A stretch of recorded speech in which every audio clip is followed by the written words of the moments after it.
listen. Practice, speak. Practice makes you perfect. Essential English phrases for meeting preparation. Good stuff. So, today we're diving into 10 specific business-ready phrases. Each one is designed to help you prepare for meetings in English. We want to make sure you not only get the meaning, but can actually, use these tools effectively. It's about being proactive, precise. And polishing that professional image, This deep dive is really for anyone who wants to navigate that whole getting ready for a meeting phase, with a bit more ease, more confidence, and more precision. Sounds essential. It gives you a clear framework, really, for sounding professional, organized, and like you're genuinely on top of your game when you're doing business in English. And as we go, I really want you, the listener, to think actively. How can these phrases immediately make your communication better, sharper, more effective, and, undeniably more confident in your English-speaking job? Think of it as your personal toolkit. Exactly. Your toolkit for mastering meetings in English. Phase 1, laying the groundwork, initiating and formalizing meetings. All right, let's jump right in. Phase 1, laying the groundwork. This is about initiating and formalizing meetings. Starting blocks. And we're kicking off with what I think is the absolute foundation stone for organizing any meeting. The very start of getting people together. It's let's set a time to meet, or, let's set up a time to meet. Sure. This is really where it all begins, isn't it? Without this, nothing else happens. You've absolutely hit the nail on the head there. This phrase, basically, it just means organizing or choosing a specific time and date for a meeting. Simple enough. And it's good to know, actually, that both set a time and set up a time, they're completely interchangeable. Okay, so no need to stress over which one? Nope. Native speakers use both all the time, and they mean exactly the same thing. So, don't get bogged down worrying about the right one. Just use whichever feels more natural to you. The key thing is the action it starts. Okay, so it sounds simple, almost, basic. But what's the real purpose behind it? Why is it so vital, especially when you're trying to be effective in business English? That's a great question because a critical aspect people sometimes overlook is just how fundamental this first step is. It's the main way to make sure that you and the other person or people are not just aware of, but are actively, agreeing on the exact timing. It's an agreement, not just a suggestion. Precisely. It's not just polite. It's a proactive step. Yeah. And it fundamentally prevents scheduling clashes. It minimizes misunderstandings. And it just gets rid of that last-minute scramble where people show up at the wrong time or not at all. Yeah, that's happened. Think of it like establishing a mutual understanding, a shared commitment, right from the get-go. And this brings up an important question for you listening. How often do you take the initiative to schedule things? This phrase, let's set a time, it's your key. It's your key to confidently taking control of the calendar, showing leadership, and honestly, showing respect for everyone's time right from the start. That proactive element, that definitely signals professionalism. Instead of just waiting passively, you're driving it forward. Exactly. So for instance, maybe after a quick chat in the hallway or an email chain, you could just smoothly say, okay, this sounds important. Let's set a time to meet and go over the project updates next week. Perfect. Or maybe after a sales call, great discussion. I think we need a follow-up. Let's set up a time to meet again next month to review progress. It feels very clear, very action-oriented. And that clarity is just crucial. If you avoid this phrase or you're vague about timing, you can end up in that endless email back and forth, right? Just trying to find a slot. Oh, the scheduling ping pong. Yeah. Yep. Or worse, you assume a time's agreed when it actually hasn't been. Using let's set a time to meet clearly frames the meeting as like a deliberate, valued thing, not just some afterthought. It sets a professional tone right away. Okay, makes total sense. So moving on from choosing the time, once you've agreed, maybe verbally or in a quick message, on when to meet, our next phrase takes us to the logical and frankly essential next step, formalizing it, especially now with all the tech we use. Yep. Once you've set that time, how do you make it official? Make sure it's actually on everyone's radar, lock it in as a concrete thing. Right. That's exactly where phrase number 2 comes in. I'll send out a calendar invite. That's absolutely right. And in this context, a calendar, it isn't just the paper thing on your wall. It's just another word for your digital schedule. Your Outlook. Yeah. Google Calendar. Exactly. That ever-present digital list of all your meetings, appointments, everything. And a calendar invite is that specific digital message, that notification that gets sent through those apps.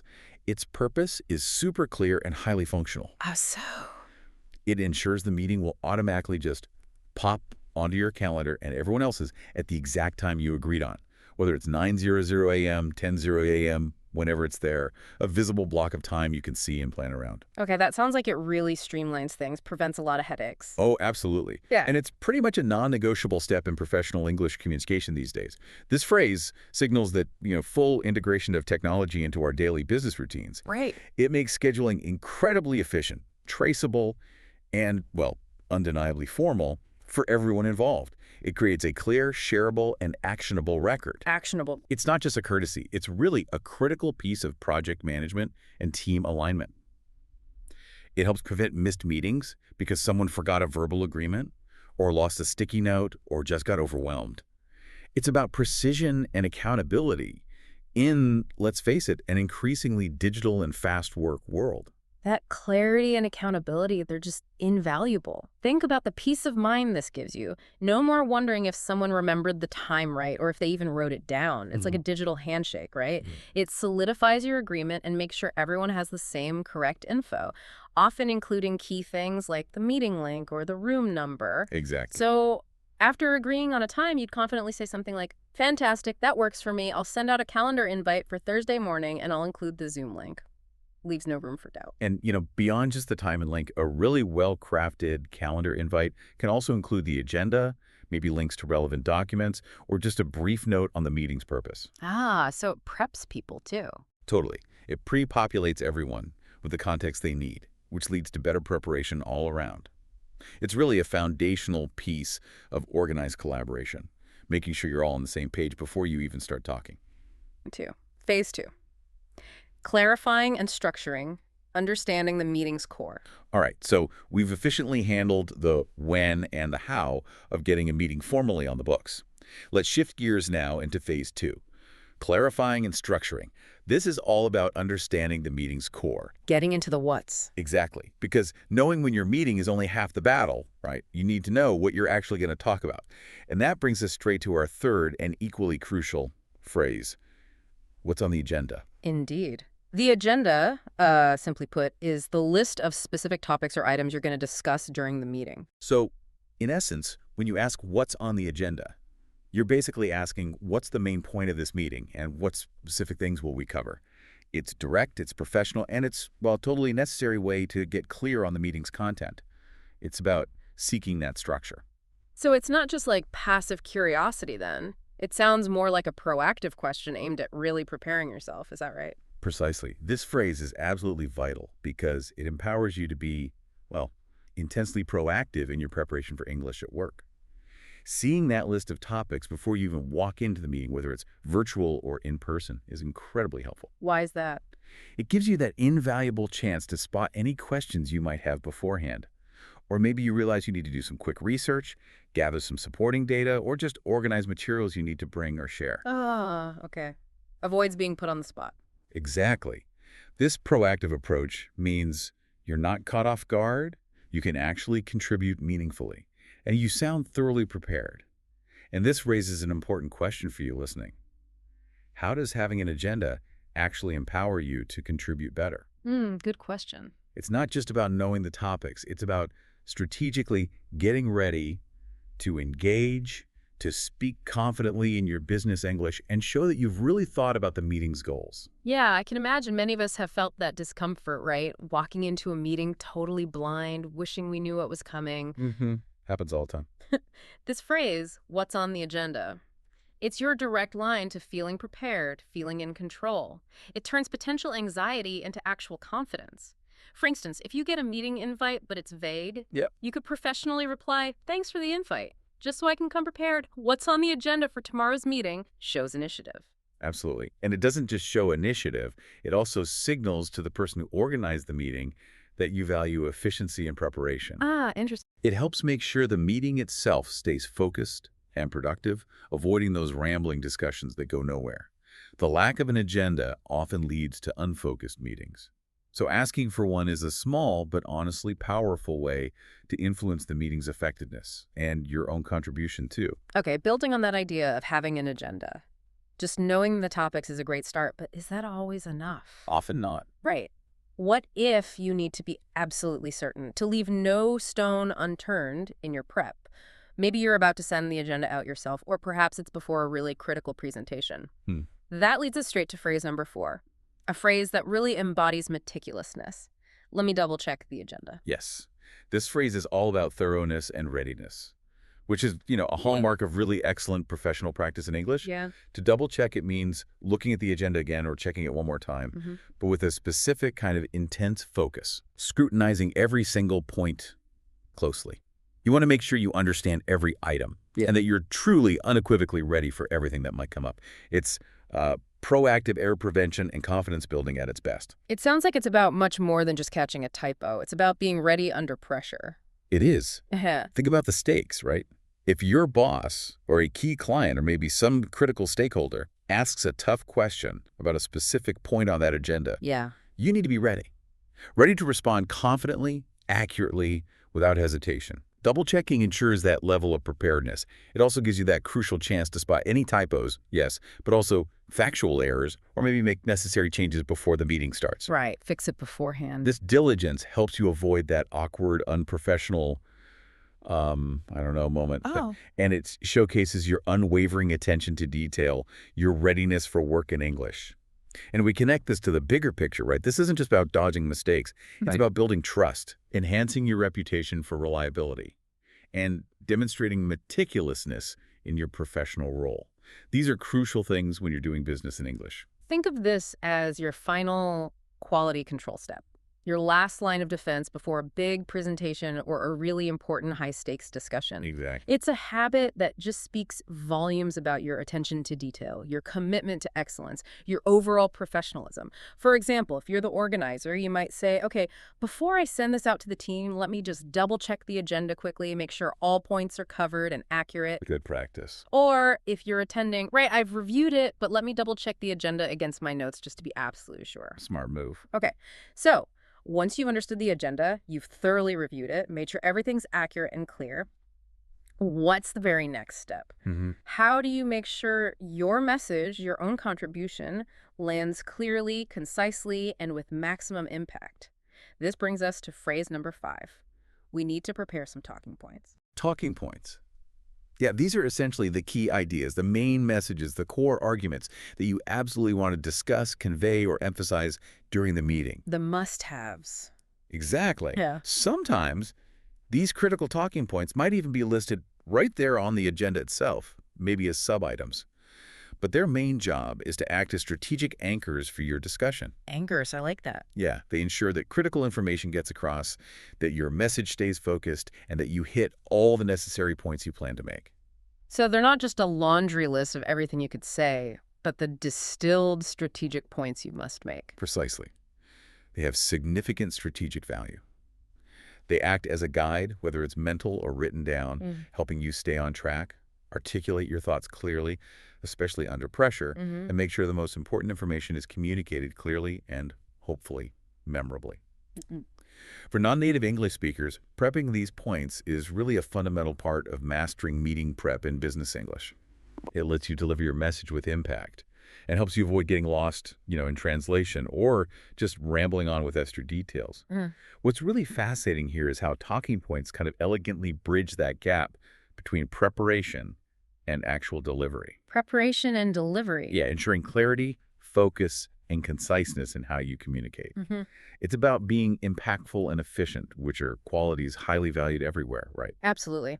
Imagine walking into a meeting knowing exactly the core messages you want to hit, feeling confident you won't forget anything crucial, even if the conversation takes a turn. That's the power. That's the empowering force of preparing talking points for you. For example, if you're working on a presentation with someone, you might suggest, okay, before we finalize the deck, let's prepare some clear talking points for the sales update meeting. Let's focus on the Q3 growth numbers. Good idea. Or if you're prepping for a one-on-one, right, I'm meeting the CEO next week. I really need to prepare my talking points to make sure I convey our team's wins and what we need going forward. And this prep, it isn't just for super formal presentations either. Even for, a casual check-in meeting, having just a few mental talking points helps you use the time effectively and leave a really positive, lasting impression. It's about being intentional with your words. 3. Phase 3. Data, presentation, and inclusivity refining and expanding. Okay, let's move into phase 3. Data, presentation, and inclusivity.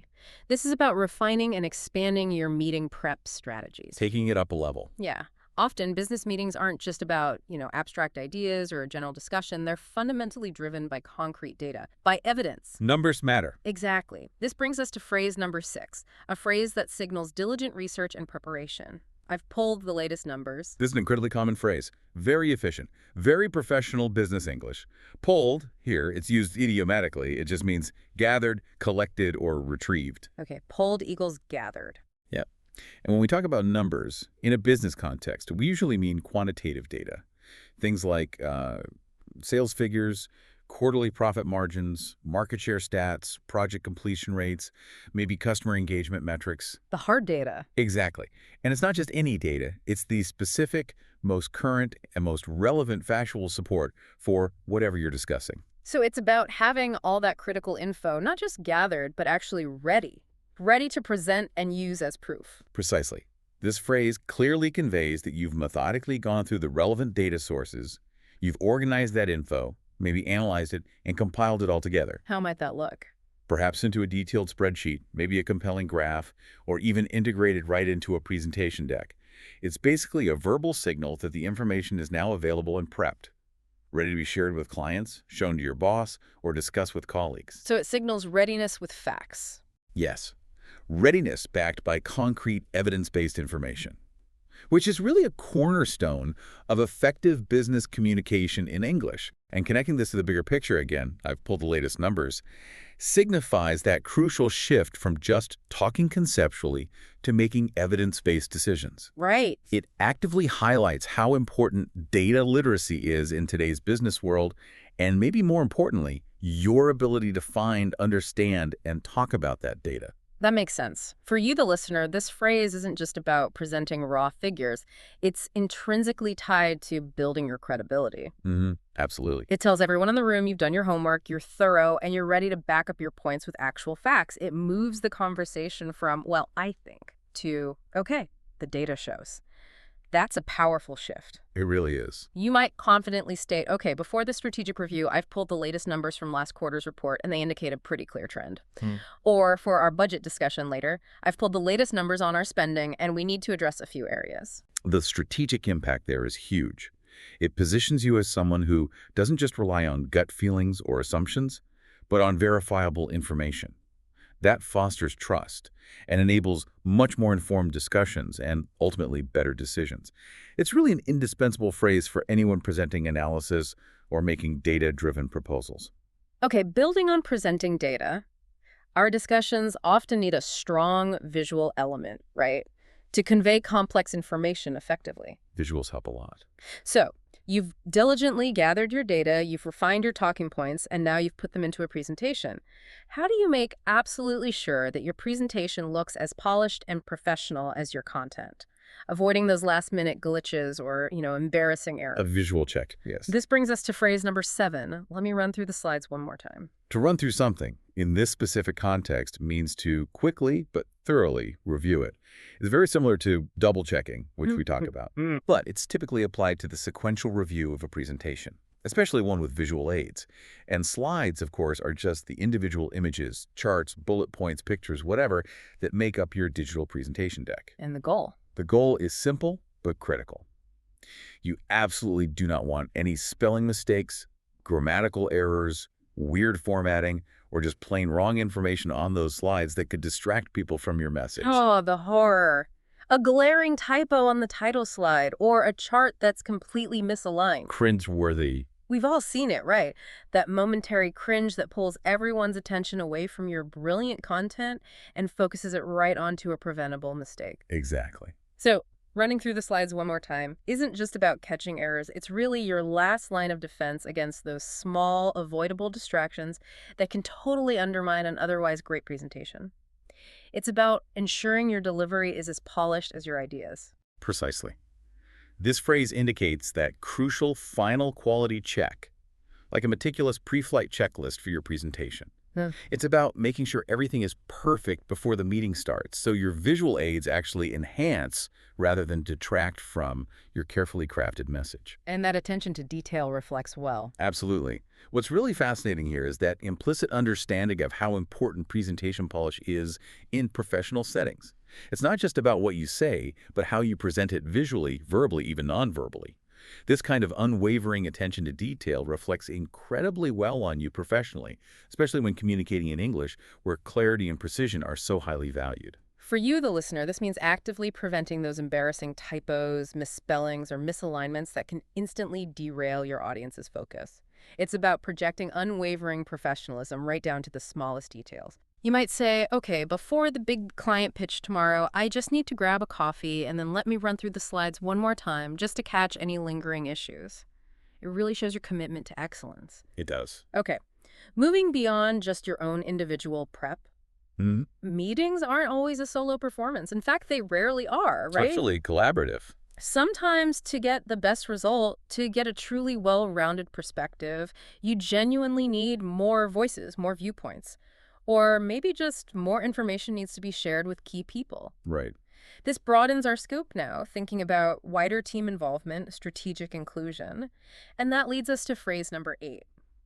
Do we need to loop anyone else in? This is a very modern phrase, and frankly, it's everywhere in contemporary business English. To loop someone in means to inform them about a specific discussion or meeting, to actively include them in the conversation, and often it means inviting them to be part of the discussion or contribute their expertise.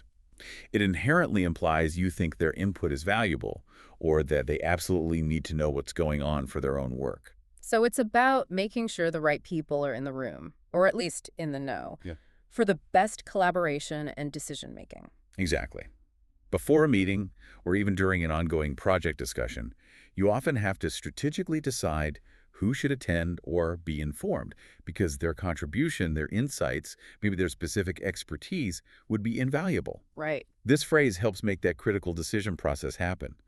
By asking, do we need to loop anyone else in? You're not just inviting people, you're actually engaging in strategic team building and managing the flow of information. Interesting. And you mentioned the opposite. Yeah, the opposite is being out of the loop, which means you're not included or informed about something important. So if you find yourself in that spot, you might politely say something like, hey, sorry, I think I'm out of the loop on that project. Could you loop me in, please? Ah, okay.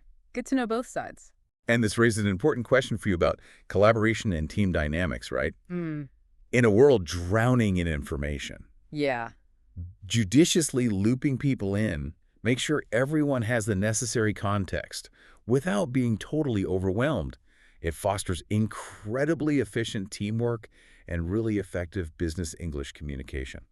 Have you ever felt out of the loop, wishing you'd been included in a key discussion or decision that directly affected your work? We probably all have. This phrase empowers you to ensure everyone who needs to be informed is informed, preventing future misunderstandings or roadblocks. You can use it proactively. Suggest something like, before we finalize the project plan, do we need to loop anyone else in from marketing for their perspective? That's right. Or if you're the one needing the info, hey, I overheard you discussing the new client proposal. Could you loop me in on the details so I'm up to speed? It just promotes transparency and teamwork. And its power isn't just about inclusion. Sometimes it's about exclusion, too. Asking this question can also help you clarify who doesn't need to be in the meeting. Saving people's time. Exactly. Saving valuable time for those whose input isn't directly needed for this specific discussion. It's really about optimizing attendance for maximum productivity. 4. Phase 4. Final touches and alignment, ensuring seamless execution. Okay, we're heading into the home stretch now. Phase 4, final touches and alignment. This is about ensuring seamless execution. Bringing it all together? As we get closer to the actual meeting time, sometimes you just need information fast, right to the point, without getting bogged down in all the details. Time is often really tight. Yeah, efficiency matters. This brings us to phrase number 9. Can you prep a quick summary? Prep. Yeah, this is a very common, very efficient, and slightly informal short version of prepare. Okay, prep means prepare but faster. Kind of. The nuance with prep versus the full prepare is that prep often implies speed, simplicity, immediacy. It sort of sounds like we're going fast, like just something simple, something easy to digest quickly. Got it. And the summary? A summary is just the main idea, the key points. the essence of a meeting or a document or a discussion.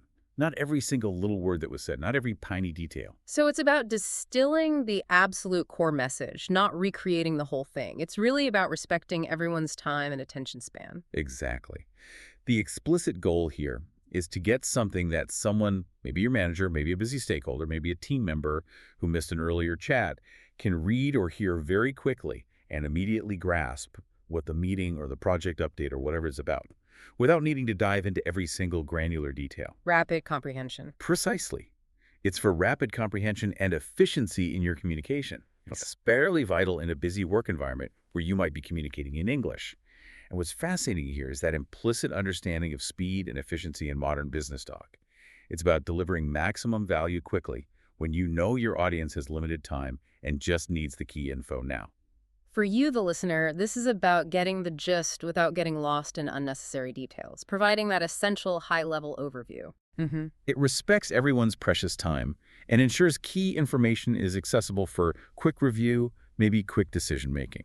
For example, if your manager asks about a complex client meeting you just finished, you might hear them say, okay, just give me the highlights. Can you prep a quick summary of the client's key concerns for the intro to our follow-up call? Perfect example. Or, right before the weekly team stand-up tomorrow, can you prep a quick summary of the project's progress this week? It's also a really excellent way to check your own understanding. If you can summarize something complex quickly and accurately, it really proves you've grasped the core concepts yourself. It's a vital skill in professional English. Absolutely. Okay, and now, for that absolute certainty, that feeling of being 100% prepared, totally aligned, ready to face whatever the meeting throws at you. The final check. There's one last incredibly important phrase, one that acts like the ultimate safety net, our 10th and final phrase. Let's touch base before the meeting. Let's touch base. Yes, a widely used, almost indispensable business English idiom. It simply means, let's contact each other. Contact how? Well, the contact could take many forms. It could be talking face-to-face for a minute, having a quick chat online, sending a brief message, maybe a short phone call. The specific way isn't as important as the deliberate act of just connecting. It's about creating that moment for final synchronization. Synchronization. Okay, so what's the precise objective of this final connection? Is it just a formality or is there a deeper purpose? Oh, there's a profound objective. The goal of touching base is to just confirm or swiftly check any last-minute details, clarify any lingering questions, or address any unforeseen issues right before the main meeting kicks off. Like what specifically? It could involve verifying you both have the right slide deck, the latest version, not some old one. It might mean confirming if someone double-checked the agenda for any final mistakes or updates.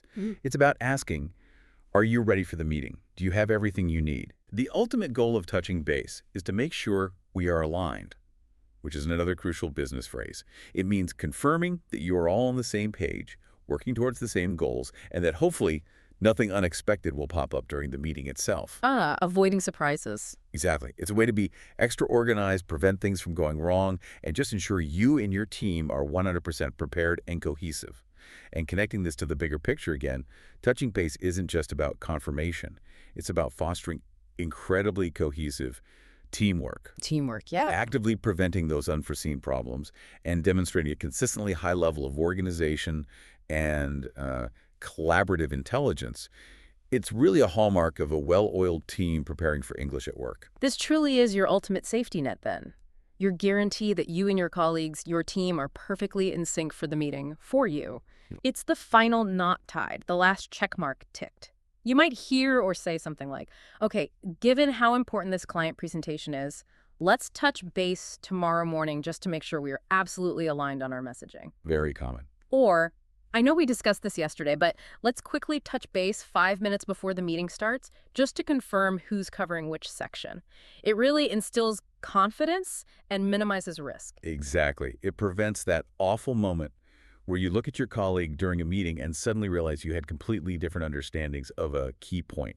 That quick sync-up is just invaluable for seamless execution and maintaining a professional front. Wow, okay. What an extensive journey we've just taken. We've meticulously gone through 10 incredibly useful business-ready phrases, all designed to help you not just get ready for, but truly master any meeting in English. A lot packed in there.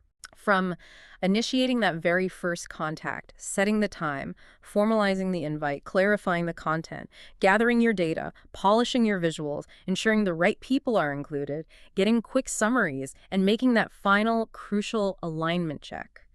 These phrases are built to make your preparation feel seamless, professional, and ultimately way more effective.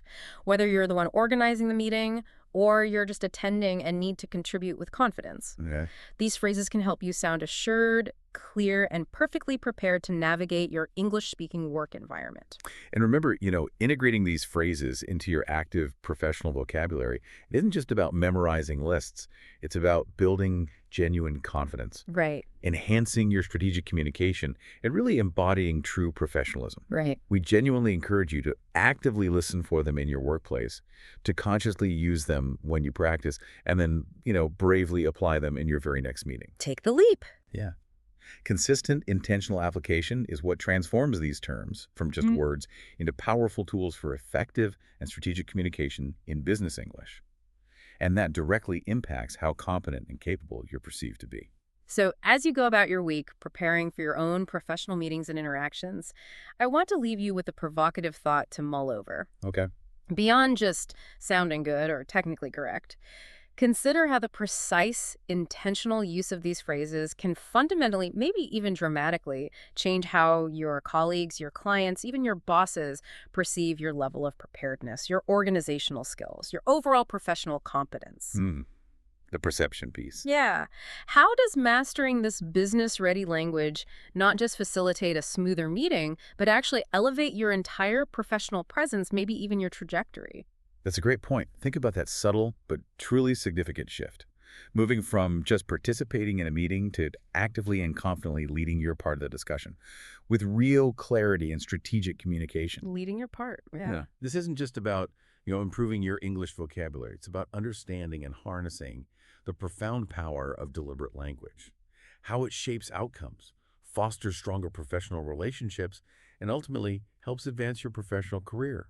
The foundation, getting the meeting on the calendar. Because, obvious point, before you can prep, you actually need a meeting scheduled. Precisely. The logistical groundwork. That's where every productive discussion starts. Without that scheduled point, well, even the best prep is just theoretical. Right, it's just floating ideas. So, phrase number one, the one that really gets the ball rolling, it is, let's set a time to meet, or the very simple, let's set up a time to meet. Classic starting point. Our guide makes it clear, right?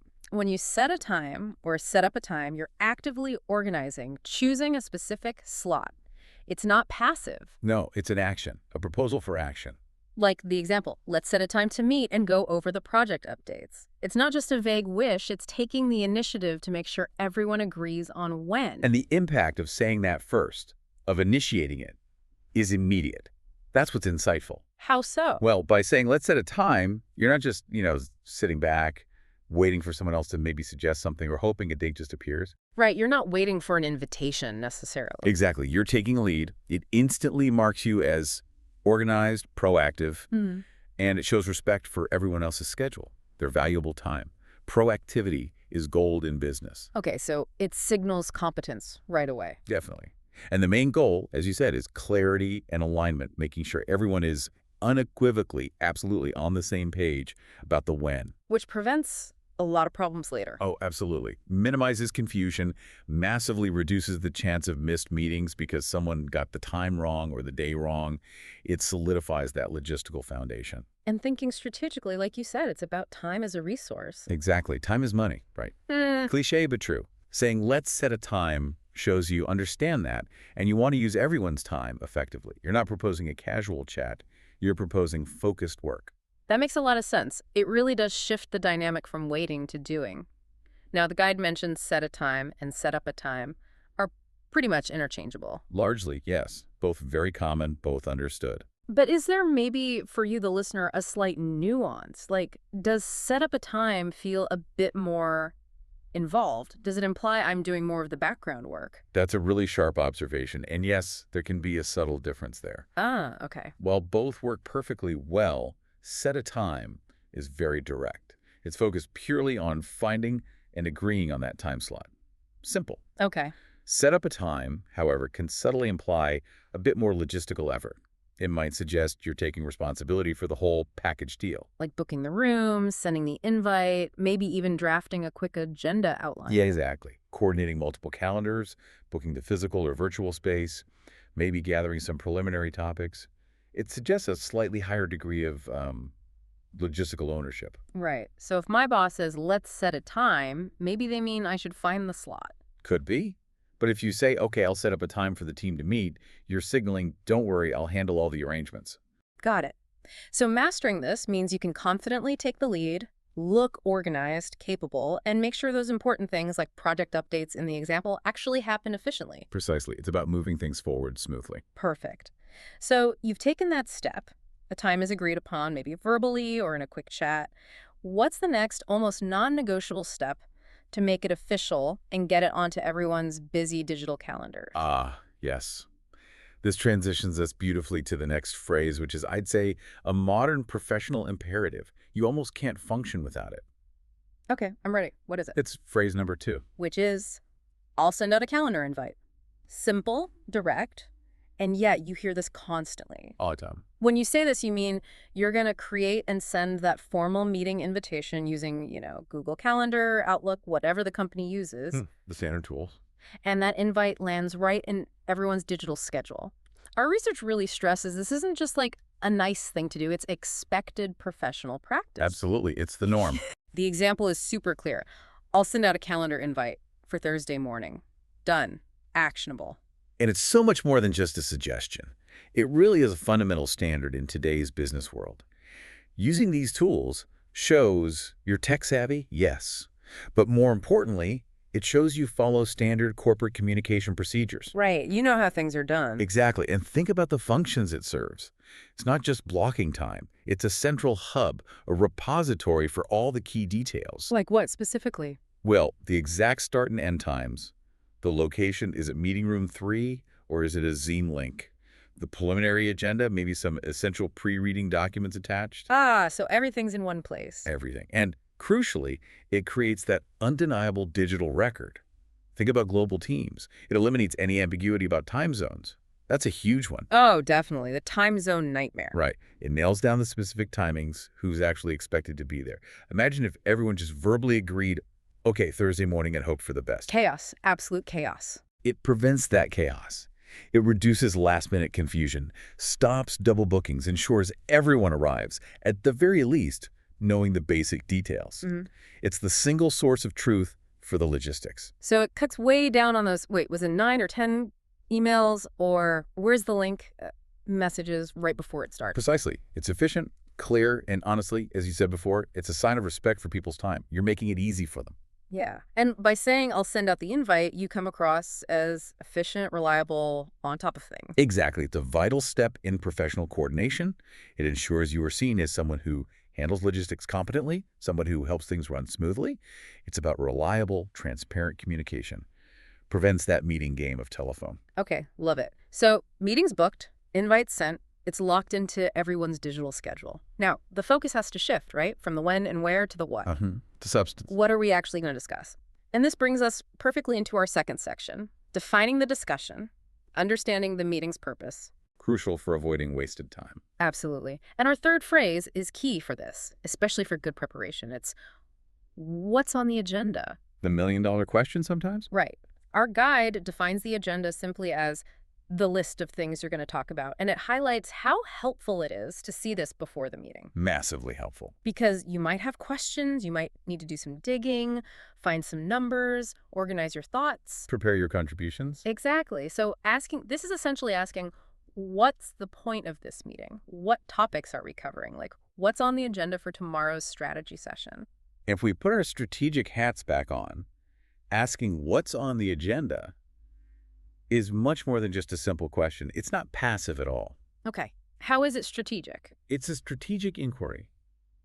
It clearly signals you're engaged, you're proactive, and you're committed to being properly prepared.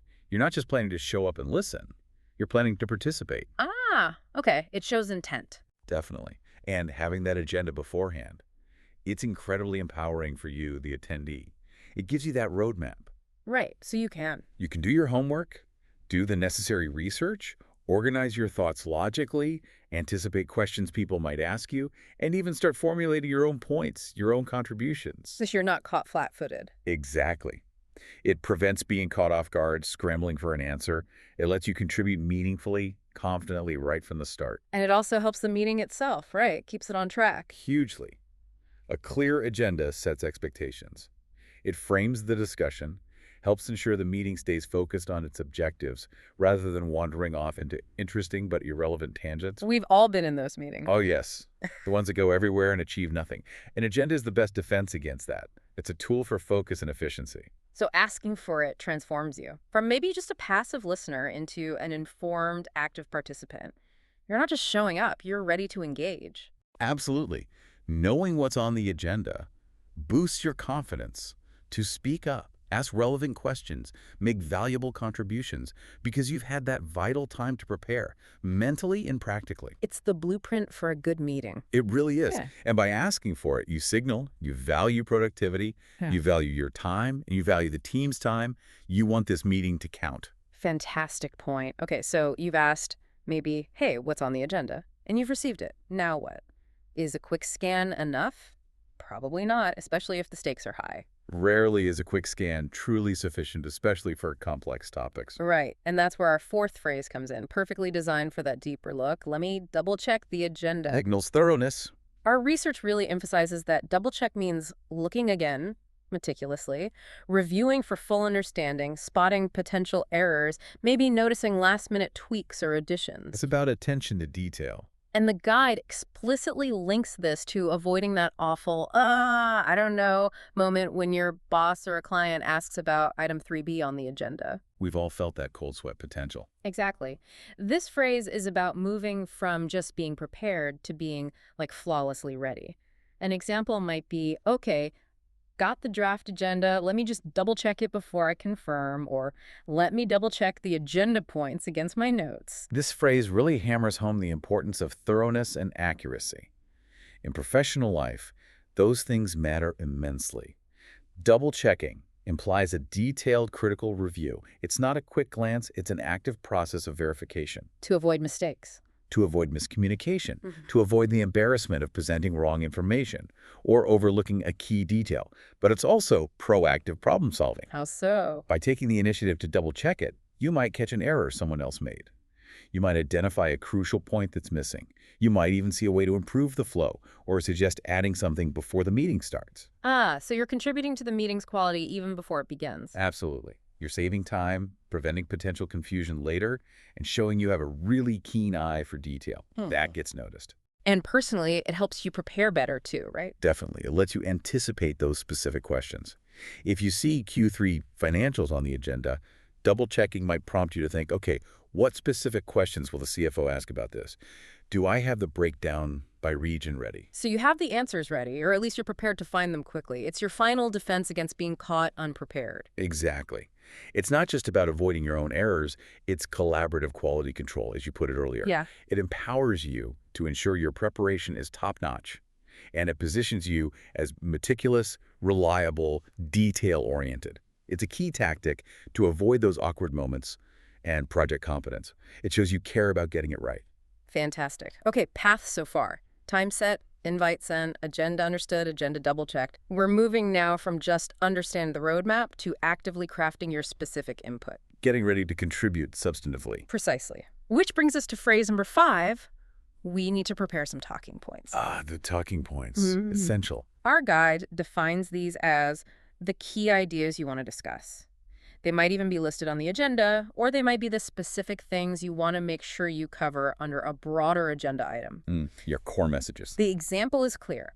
For the sales update meeting, let's prepare some talking points on the new lead generation strategy. Focus is the prep. This is where strategic communication really gets tactical. Talking points aren't just, a random list of things to say. No. What are they then? They are the concise, impactful core messages you absolutely, positively want to land, regardless of how the conversation ebbs and flows. Okay, so they're like your anchors in the conversation. Exactly, your mental anchors. They ensure that even if the discussion goes off on a tangent, which meetings often do, you can skillfully, gently steer it back to your essential messages. Right, bring it back to what you need to say. And the process of preparing them. It forces you to distill complex information. You have to boil it down into clear, concise, digestible ideas. That skill alone is invaluable in fast-paced meetings. Where clarity is king. Absolutely. And for you, the learner, having those pre-planned points, it's a massive confidence booster. It gives you that mental roadmap. It makes it so much easier to speak articulately, confidently, persuasively, even if you're under pressure or the topic is tricky. So it turns potentially rambling thoughts into structured, impactful contributions. Perfectly put. It sounds like you're really delivering a planned message, not just reacting spontaneously. It feels like a secret weapon for speaking well, making sure your key insights are actually heard and understood, not just lost in the general chat. It really is. Preparing talking points allows you to control your message strategically. It ensures your valuable contributions land effectively rather than getting diluted or missed. It's about being intentional, impactful, memorable. Make your words count. Okay, that's powerful. So talking points are strong, but what makes them even stronger? In almost any business context. Data.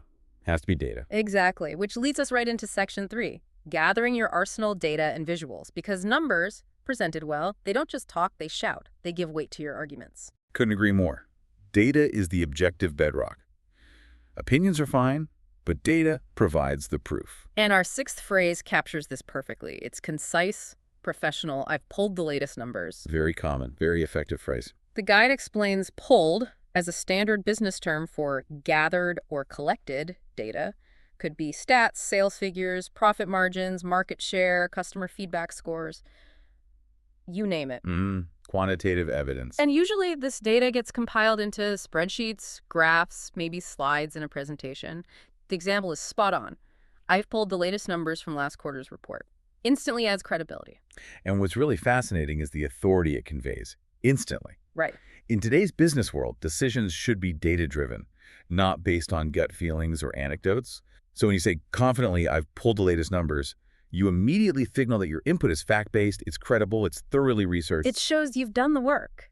Exactly. And the verb itself, pulled. It's succinct, it's professional, it implies a systematic, efficient process of getting that data. It avoids wishy-washy language. Better than saying, I looked at some numbers. Oh, much better. It positions you as someone who's done their homework, who has tangible evidence, who's ready to present and defend findings to clients, to your boss, to colleagues. It lends immediate gravitas. Yeah, I can see that. Think about the difference, like you said. I think Q3 was pretty good versus I've pulled the latest numbers. The Q3 revenue was up 15%, driven mainly by the X product line. Night and day, isn't it? The second one commands attention, shifts the conversation from vague feelings to objective analysis.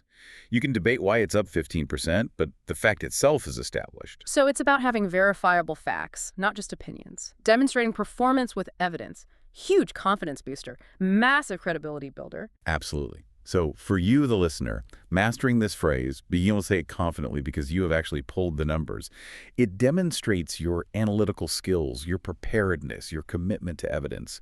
It makes your arguments far more persuasive, far more impactful. It's a direct route to being taken seriously. Okay. So you've got the crucial data, you've analyzed it, maybe compiled it.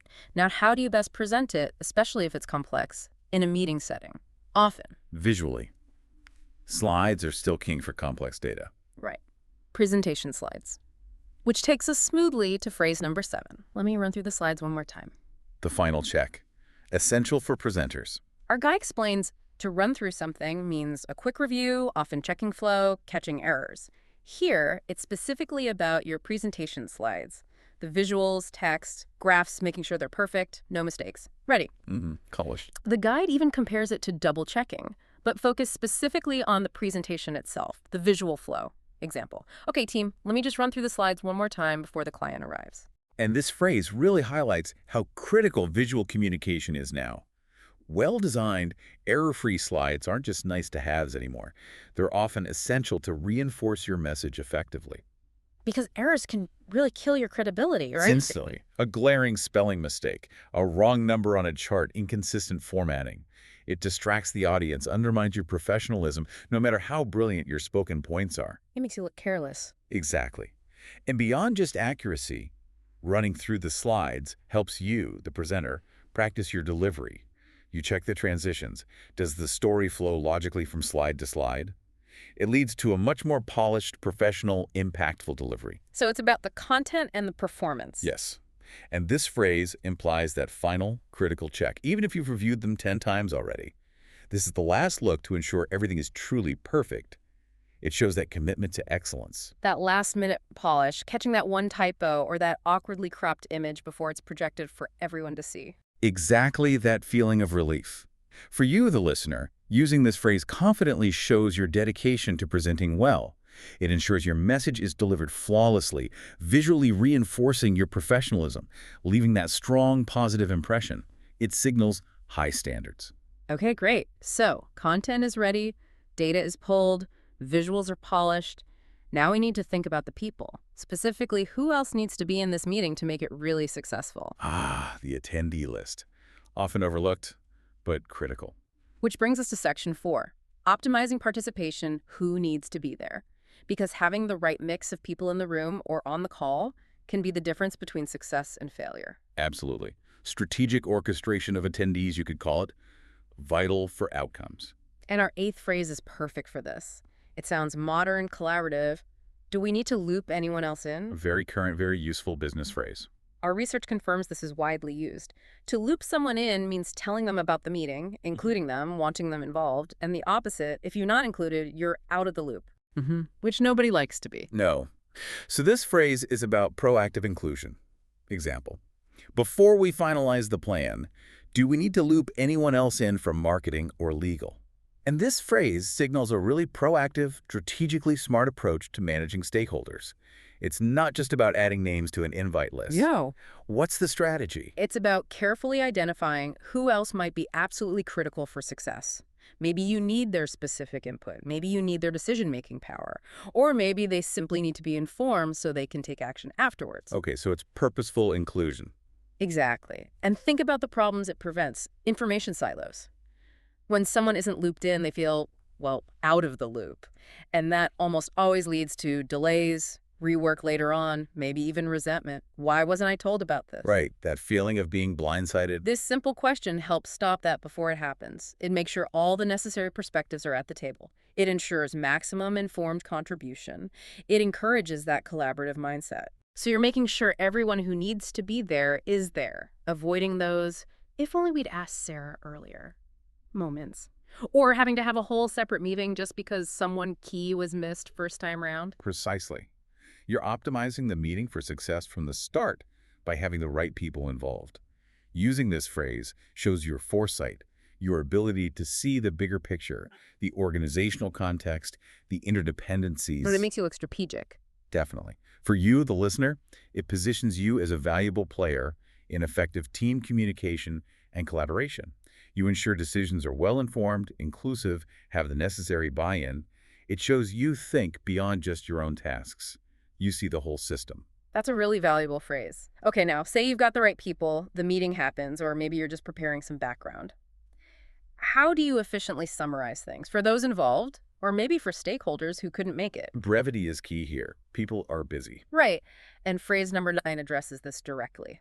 Can you prep a quick summary? Nice and direct. Action-oriented. The guide points out prep is common shorthand for prepare, and it usually implies something fast, simple, easy.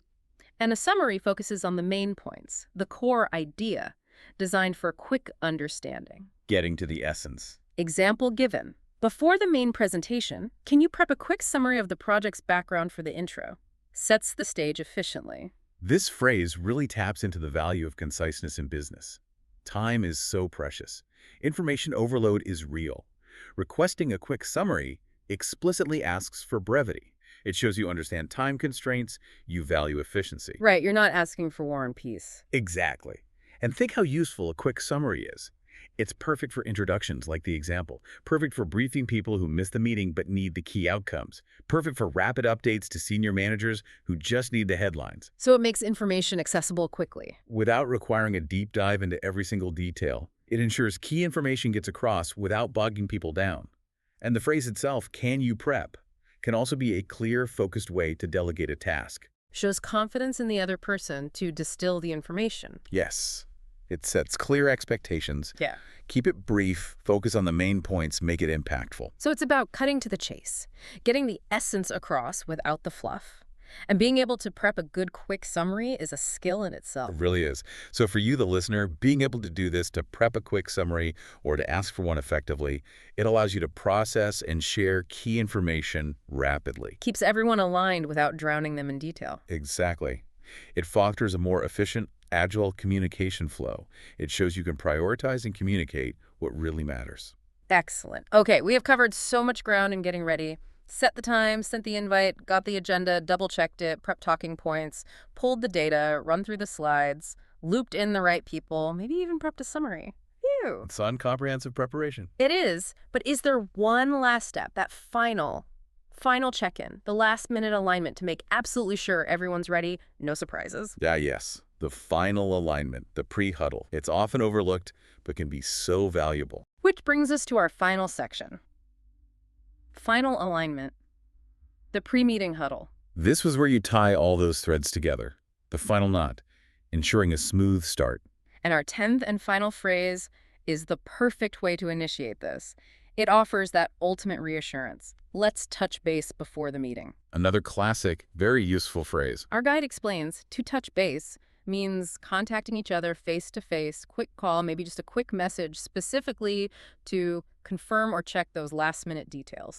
Ironing out any final wrinkles. And to ensure alignment, making sure everyone's on the same page. The guide says it's about being extra organized and 100% ready, eliminating any last shred of doubt. Removing ambiguity right before go time. Great example. Hey team, let's touch base tomorrow morning at 8:45, just to make sure we are aligned before the 9:0 client call. This phrase, let's touch base, it really acts as the ultimate safeguard in the prep process. It's specifically for that final critical check. What kind of things would you check? Things like, do we all have the final version of the slides? Or, okay, just confirming, I'm covering points A and B, you're covering C, right? Or even just everyone feeling ready. Any last questions? Okay, so it prevents those last-minute surprises or miscommunications that can throw things off right at the start? Precisely. That's its main function.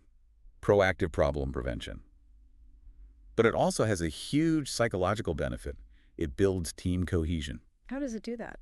That pre-meeting touch base, even if it's just 5 minutes, reinforces that you're a team. Everyone presenting or contributing feels aligned, understands their role, knows the plan.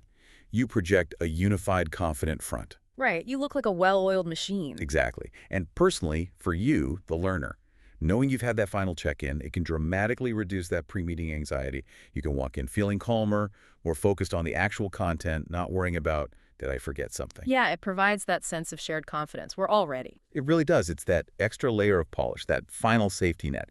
It leaves nothing to chance, ensuring a smooth, professional start. So using Let's Touch Base ensures your preparation isn't just good, it's exceptional. It marks you as invaluable, reliable, thorough someone who ensures meetings run smoothly and successfully. Exactly. It demonstrates commitment to excellence right up to the buzzer. And there we have it. 10 incredibly powerful, genuinely business-ready phrases to help you prepare confidently for any meeting in English, whether you're running the show or playing a key part. A very practical toolkit. Wow, okay. That was quite the deep dive. We've really unpacked 10 incredibly useful phrases. Your shortcut, really, to sounding completely professional, totally organized, and just fully ready for any business meeting. They cover the whole prep cycle. From taking the initiative, let's set a time, all the way to that final check, let's touch base. These aren't just random words, they're interconnected tools, strategic tools, designed to give you confidence, clarity in your English at work. And that comprehensive approach to prep, thinking through each of these steps, using these phrases, it really is the foundation, often unsung, for successful communication. Absolutely. The work before the work. Precisely. And the key now, like with any new skill, is practice. You've got to use them. Right. Hearing them is one thing. Using them is another. So try to integrate these phrases into your professional life. Maybe start with just one or two that really click for you today.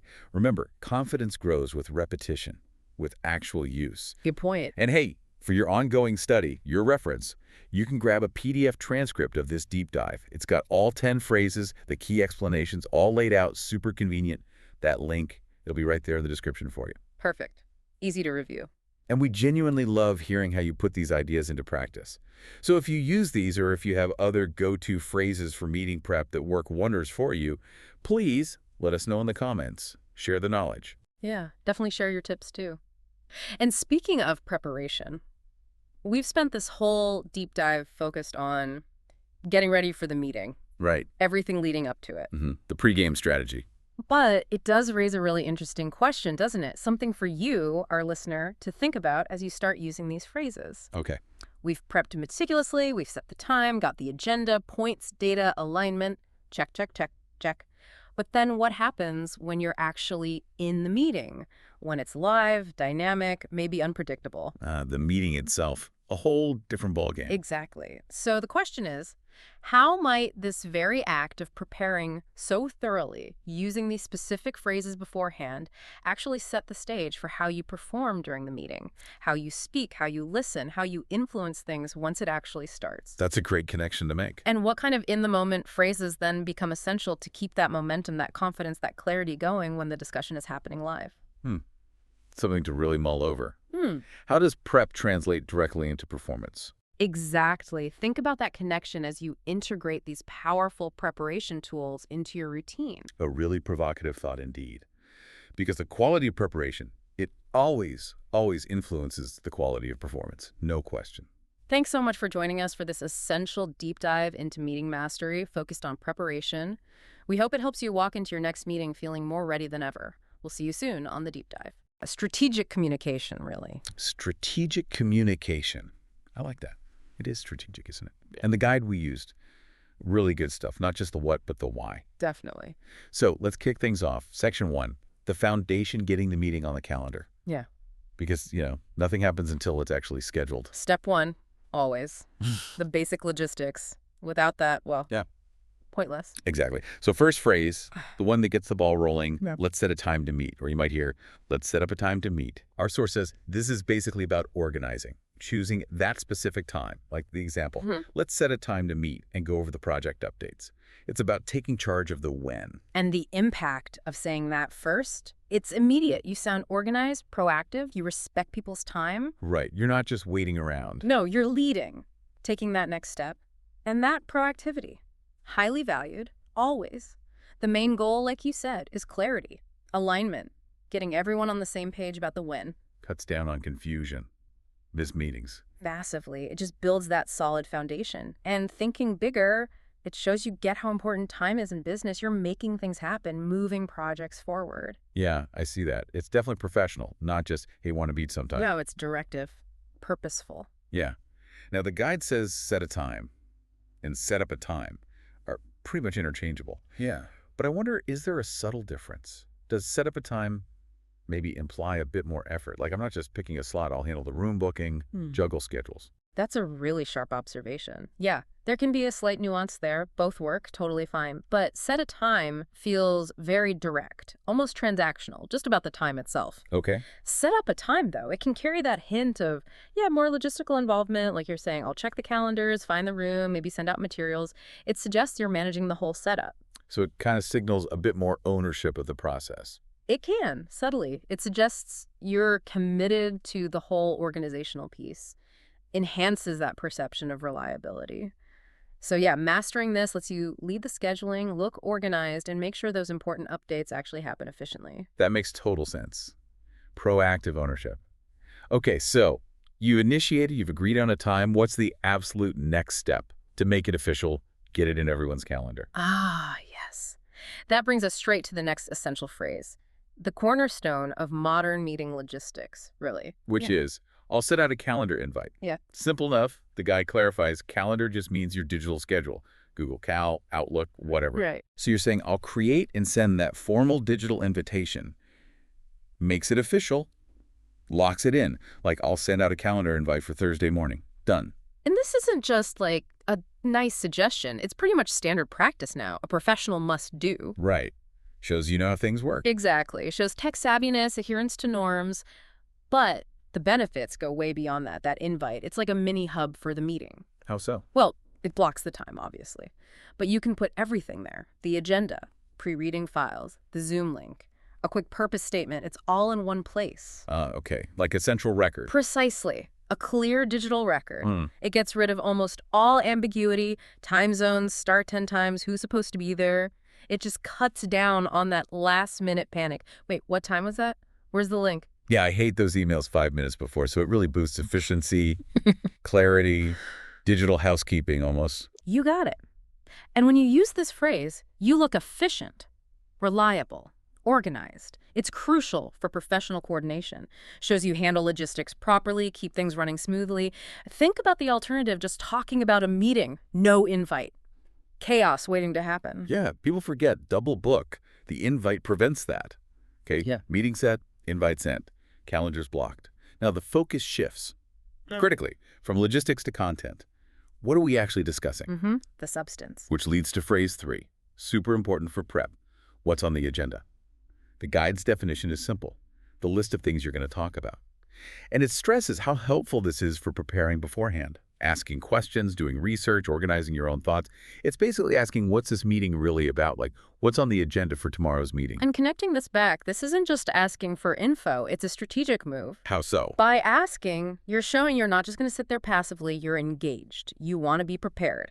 And having that agenda, it empowers you massively. Empowers how? Well, you can do your homework right, research stuff, organize your thoughts, think about potential questions or even challenges. You can plan your contributions. It stops you from being caught flat-footed. So you go from just attending to actively participating. Exactly. You're ready to contribute meaningfully from the get-go. Plus, the agenda sets expectations. It's like a map. Keeps the discussion on track, focused on objectives, stops it from wandering off into, unrelated stuff. It drives results. That makes so much sense, yeah. Yeah. You're not just reacting, you're ready to engage, maybe even steer things a bit. It's like getting the study guide before the test, but, professionally. Totally. Yeah. Knowing what's on the agenda gives you that mental structure. Yeah. Boosts your confidence to speak up, add value, maybe even push back constructively. It's the roadmap. Wow. And by asking for it, you signal you're committed to making the meeting productive. Okay, great. So you ask, you get the agenda. But just glancing at it isn't enough, right? Enough. For real preparation. Rarely. No. Which brings us neatly to phrase 4. A key step for being meticulous. Let me double check the agenda. So double check means look at it again, carefully, making sure you understand everything, spotting mistakes, checking for last-minute changes. The guide specifically says this helps avoid that awful, moment if your boss asks something specific. It's about being truly ready. Like, let me double check the agenda before I send it out. Yeah, this phrase really highlights how crucial thoroughness and accuracy are. Double-checking isn't a quick skim, it's a detailed, critical review. Why is that so important? Well, it prevents misunderstandings, first off. Avoids the embarrassment of giving wrong info or missing a key point that affects everything, but it's also proactive problem solving. Very neat. By reviewing it carefully, you might catch errors or see something's missing, or even suggest improvements before the meeting starts. That saves time, avoids derailments later. Plus, and this is a big advantage for you, it helps you anticipate questions. Like what the boss might ask about point 3. Exactly. So you can prepare answers, or at least be ready to discuss it in more depth. It puts you a step ahead. So it's not just about my mistakes. It's like quality control for the whole meeting plan. Builds trust, maybe. Precisely. It shows you are taking responsibility for flawless preparation. It positions you as meticulous, reliable, attentive. It's a key way to avoid that awkward, and instead project competence and diligence. Shows you take things seriously. Perfect. Okay. Setting time, setting invite, getting agenda, double-checking agenda. We're moving from understanding the map to, planning your actual journey through the meeting, your contributions. Crafting your input. Which is phrase number 5. We need to prepare some talking points. The guide defines these as the key ideas you want to discuss or get across. Sometimes they might even be on the agenda. The example makes sense. Let's prepare some talking points for the sales update meeting. Right, and this is where you shift from just understanding to actively shaping the communication. Talking points aren't just a random list, they're your core messages. The concise, impactful things you absolutely need to convey. Like anchors. Exactly like anchors, because meetings drift, right, conversations wander. Talking points let you gently steer things back to what's essential from your perspective and the process of creating them. It forces you to boil down complex stuff into clear, simple ideas. That's huge in a fast-paced meeting. Keeps things digestible. Yeah, and for you, personally, Having those planned points is like a mental safety net, a roadmap. Makes it so much easier to speak clearly, confidently, persuasively, even if you're under pressure. It's about speaking with purpose. Sounds like a bit of a secret weapon for confidence. Making sure your key message actually lands, isn't just lost in the chatter, gives you control of your own narrative. Absolutely. Preparing talking points lets you control your message, ensures your insights, your data, your recommendations get heard, understood, remembered, not just washed away in the flow. It's the difference between hoping your points get across and making sure they do. Okay, talking points strong, but what makes them almost bulletproof in business? Data. Data, exactly. Which brings us to section 3, gathering your arsenal of data and visuals. Because numbers talk. Loudly. They give your arguments real weight. Undeniably, data turns opinions into evidence. And phrase 6 captures this perfectly. I've pulled the latest numbers. The guide notes pulled is super common, efficient business speak for gathered or collected data.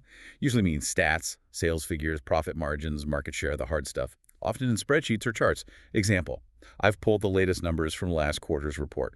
Concise, impactful. And the power in that simple phrase is immense. Seriously. Business decisions today, they're overwhelmingly data-driven. So when you say, I've pulled the latest numbers, you're immediately signaling, my input is fact-based, it's credible, I've done the research. And the word pulled. It's efficient, right, professional. Implies a systematic, thorough process. Better than I went and got the data. It sounds sharper, more authoritative. Okay. So using it instantly positions you as someone who's done the homework, has tangible evidence, and is ready to present findings. It adds immediate weight gravitas to anything you say about performance, strategy, forecasts. Think about it. I think Q3 was pretty good versus I've pulled the Q3 numbers. Revenue is up 15% driven by product X. Huge difference. Massive difference. Yeah. Yes, facts versus feelings. Shows you're demonstrating performance, not just discussing it vaguely. Precisely. So being able to say confidently you've pulled the latest numbers, it showcases your analytical skills, your preparedness, your commitment to facts, makes your arguments far more impactful, more persuasive, gives you a real edge. Okay, so you get the crucial data. How do you present it effectively? Make sure it looks good, no mistakes. Often it's visuals, right? Slides. Often, yes. Visuals are key. Which takes us to phrase 7. Let me run through the slides one more time. The guide says run through means a quick review, start to finish. Here, it's about checking presentation slides, visuals, text, graphs, making sure they're perfect. No mistakes. The guide even compares it to double-checking again. That final check. Example. Let me run through the slides one more time before the meeting. Yeah, this phrase really taps into how vital visual communication is now and how damaging errors on slides can be. Like typos, bad data. Exactly. A spelling mistake, wrong numbers, inconsistent fonts, even a dodgy image, it undermines your credibility instantly, no matter how good your spoken delivery is. But running through isn't just about fixing errors. What else? It's practice, rehearsal. You check the flow, the transitions between points, make sure the story hangs together logically. It leads to a much more polished, professional delivery. And it implies that final, critical check, even if they've been reviewed before. It's about striving for perfection, that last polish. It is that final polish that makes the difference, isn't it? Catching that one typo before it's blown up on the big screen, that saves a lot of potential embarrassment. Oh, absolutely. So for you, using this phrase shows you're committed to excellence. You want your message delivered flawlessly, visually and verbally. It leaves a strong professional impression, shows high standards, delivers your message with maximum impact, minimum distraction. Okay, content refined, data pulled, slides polished. Now, what about the people? Who else actually needs to be there for this meeting to work? Ah, yes. Optimizing participation. Often overlooked, but critical. Which leads us to section 4. And phrase 8 is a great modern one for this. Do we need to loop anyone else in? The guide flags this as very current business English. Loop someone in means tell them, include them, get their input. The opposite is being out of the loop. Example, do we need to loop anyone else in on this meeting? Simple question. But a very powerful one. It signals a proactive, strategic approach to managing stakeholders. It's not just about adding bodies to a meeting. It's about thoughtfully identifying who else is critical for success. Critical how? Well, maybe for their specific input or their decision-making power, or maybe they just need to be informed to do their job later. It helps prevent those awful information silos. Right, where one team doesn't know what the other's doing. Exactly. And not looping someone in who should be. That leads to delays, rework, sometimes even resentment. Feeling out of the loop is frustrating. This simple question helps avoid all that, ensures all the necessary viewpoints are there, fosters collaboration. So it's about making sure the right team is on the field. It avoids those, oh, if only we'd involved Sarah earlier moments. Kind of like communication risk management. That's a great way to put it, yeah. Using this phrase shows you have foresight. You're thinking about the bigger picture, the organizational context, the connections between teams. It makes you a really valuable player in effective communication and collaboration. Shows you're thinking beyond just your own tasks. Really useful phrase. Okay, so you've got the right people identified. Now, what about summarizing things efficiently? For those involved, or maybe for people who couldn't make it. Brevity is key. Which brings us to phrase 9. Can you prep a quick summary? The guide explains prep is just short for prepare, and here it implies fast, simple, easy. A summary is just the main points, the core idea, designed for quick understanding. Example, can you prep a quick summary for the intro? Yeah, this phrase really speaks to the value of being concise in today's busy world. Time is gold, right? Asking for a quick summary highlights the need to get straight to the point. Shows you understand time pressures, value efficiency. And summaries are useful in lots of ways. Oh, definitely. Great for introductions. Perfect for updating people who missed the meeting. Ideal for quick updates to busy bosses or stakeholders. It makes key info accessible without forcing people to wade through tons of detail. And the phrase itself. It can also be a clear, effective way to delegate a focused task. Shows confidence. So, cutting to the chase, getting the essence quickly, and being able to prep a good, quick summary is a skill itself, right? Saves everyone time and brain power. Absolutely. For you, being able to whip up a quick summary or ask for one effectively lets you process and share info fast. Keeps everyone aligned, informed on the core stuff without getting bogged down. Fosters efficient communication. Positions you as someone who respects time and values clarity. All right, we've covered a lot of ground for getting ready. Set the time, sent the invite, checked the agenda twice, got talking points, pulled data, polished slides, looped people in, prepped summaries. Phew. But what about that final check-in just before kickoff to make sure everyone's perfectly aligned, no surprises? Yes. The final alignment, that pre-meeting huddle. Yeah. Crucial. Which brings us to our last section, and our 10th final phrase. The ultimate readiness check. Let's touch base before the meeting. The guide explains, touch base just means let's contact each other. Face-to-face, quick message, short call, whatever. Purpose. Confirm last-minute details. Ensure alignment. Make sure everyone's on the same page. It's about being extra organized, 100% ready. Example, let's touch base tomorrow morning just to make sure we are aligned.